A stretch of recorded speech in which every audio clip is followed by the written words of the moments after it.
Mass extinction. What does that make you think of? For most people, probably something like dinosaurs or things that happened in the past, but the reality is amphibians are currently dying at an alarming rate.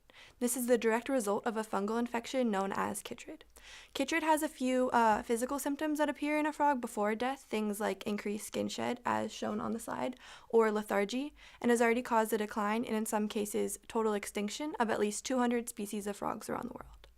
So the good news is there's already been a few treatments of chytrid discovered, namely itraconazole, which is an antifungal. But the bad news is itraconazole is not a cure and is somewhat impractical for treatment in the wild as it requires 5 to 10 days of daily application.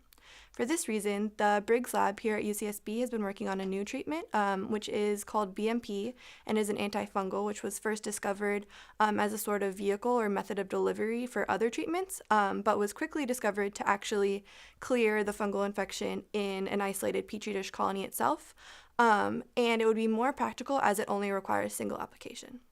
So where does my research come in? Well, I'm interested in how animal behavior can be affected by disease and treatment of disease. So an animal gets cues from its environment that sends signals to the cells and tissues that make up organ systems within the body. Then these cells and tissues send their own signals in the form of things like hormones, which can alter an animal's behavior and physiology. And so for that reason, an animal's behavior is an outward symbol of its survivability in its habitat. So if a disease like chytrid caused a behavioral change, like increased lethargy in an animal, that animal's survivability would decrease because of an increase in things like predation risk.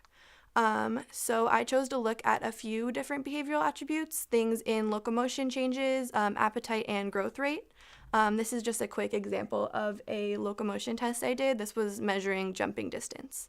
And overall, I had some interesting results. So I found that the new treatment, which was the ionic liquid BMP, although it was completely non-toxic in uninfected frogs and was effective in vitro, it was actually incredibly toxic in infected frogs.